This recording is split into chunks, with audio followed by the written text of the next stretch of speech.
नमस्कार। आज हम एक ऐसे टॉपिक पर बात करने वाले हैं जो हम सबके लिए बहुत जरूरी है, एल नीनो और ला नीना। अब ये सिर्फ मौसम से जुड़े कुछ भारी भरकम शब्द नहीं हैं, बल्कि ये वो ताकतें हैं जो पूरी दुनिया के मौसम पर असर डालती हैं, और खासकर भारत के मॉनसून पर इनका बहुत ही गहरा असर होता है। कभी सूखा, कभी अचानक से बाढ़, तो कभी ऐसी गर्मी के सारे रिकॉर्ड टूट जाएं। क्या कभी सोचा है कि मौसम में इतने बड़े और अचानक बदलाव आखिर होते क्यों हैं? हो सकता है इन सभी का कनेक्शन एक ही जगह से हो, और इसका जवाब छिपा है हजारों किलोमीटर दूर प्रशांत महासागर यानी पैसिफिक ओशन की गहराइयों में। तो चलिए आज इस समुद्री पहेली को सुलझाते हैं। तो सबसे पहले हमें एक शब्द को समझना होगा जो इस पूरी कहानी का सेंटर पॉइंट है, ESNO। समझे कि यही वो इंजन है जो दुनिया भर के मौसम का मिजाज सेट करता है। एनसो, इसका पूरा नाम है एल नीनो सदर्न ऑसिलेशन। हाँ, मुझे पता है नाम थोड़ा साइंटिफिक लगता है ना? लेकिन इसका फंडा बहुत ही सिंपल है। इसे अगर बहुत ही आसान तरीके से समझना हो तो ये बस महासागर और हमारे वायुमंडल के बीच का एक इंटरैक्शन है। मतलब समुद्र और हवा मिलकर प्रशांत महासागर में जो कुछ करते हैं उसी का असर पूरी दुनिया झेलती है। अच्छा, अब एल नीनो और ला नीना को समझने से पहले ये जानना जरूरी है कि नॉर्मल हालात में क्या होता है। मतलब जब सब कुछ ठीक-ठाक चल रहा हो। यही हमारी बेसलाइन है जिससे हम बाकी बदलावों को कंपेयर करेंगे।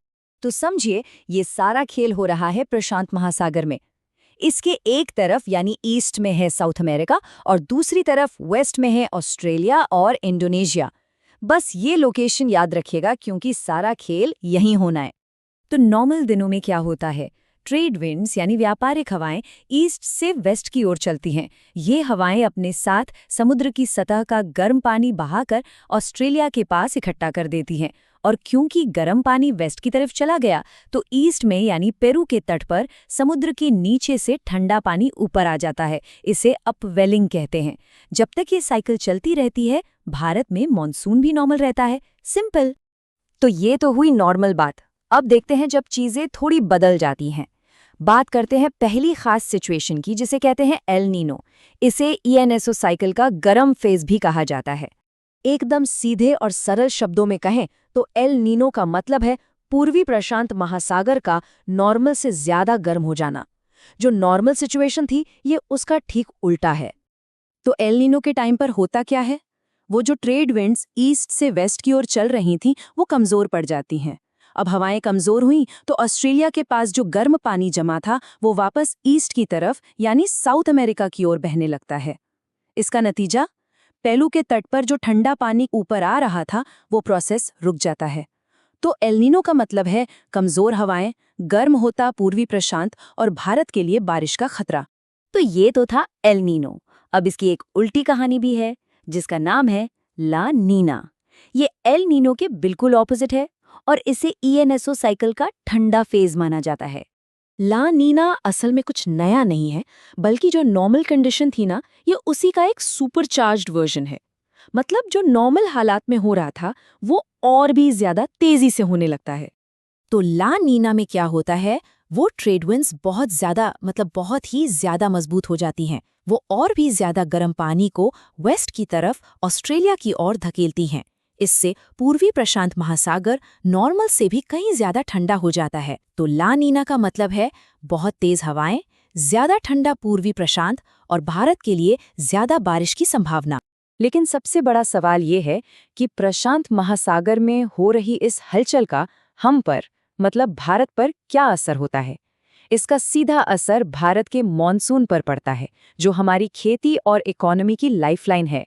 तो यहाँ एक क्विक कंपैरिजन देख लेते हैं। एल नीनो में देखिए, ट्रेड विंड्स कमजोर, पूर्वी प्रशांत गर्म और भारत पर असर कमजोर मॉनसून और सूखे का खतरा। वहीं दूसरी तरफ ला नीना में ट्रेड विंड्स बहुत मजबूत, पूर्वी प्रशांत ठंडा और भारत में मजबूत मॉनसून के साथ बाढ़ का खतरा। तो जब एल नीनो आता है तो भारत के लिए ये आमतौर पर अच्छी खबर नहीं होती। मॉनसून कमजोर हो सकता है, बारिश औसत से कम होती है जिससे सूखे का खतरा बढ़ जाता है। साथ ही हीट वेव यानी लू भी ज्यादा चलती है जिसका सीधा असर हमारी चावल और दाल जैसी फसलों पर पड़ता है। और अब ला नीना को देखें तो कहानी थोड़ी अलग है। ये हमारे लिए ज़्यादातर अच्छी खबर लेके आता है। मानसून मजबूत होता है, बारिश औसत से ज़्यादा होती है, जो हमारी खेती के लिए बहुत अच्छा है। लेकिन हाँ, एक रिस्क भी है। ज़्यादा बारिश की वजह से बाढ़ और लैंडस्लाइड का खतरा भी बढ़ जाता है। अब इस पूरी पिक्चर में एक नया प्लेयर आ गया है, जिसकी वजह से ये खेल और भी खतरनाक होता जा रहा है, और वो है क्लाइमेट चेंज। तो सवाल ये है कि क्या climate change in natural cycles को और बिगाड़ रहा है? और एक्सपर्ट्स का भी यही मानना है। उनका कहना है कि क्लाइमेट चेंज की वजह से एल नीनो और ला नीना का असर और ज़्यादा खतरनाक और तीव्र होता जा रहा है। मतलब अब जब सूखा पड़ेगा तो वो ज़्यादा भयंकर होगा, और जब बाढ़ आएगी तो वो भी ज़्यादा तबाही लाएगी। और ये हमें एक बहुत बड़े सवाल पर लाकर खड़ा कर देता है। जैसे जैसे हमारी जलवायु बदल रही है, क्या ये भयानक सूखा, बाढ़ और गर्मी यही हमारा नया नॉर्मल बनने जा रहा है? यह एक ऐसा सवाल है जिसका जवाब हम सबको मिलकर खोजना होगा।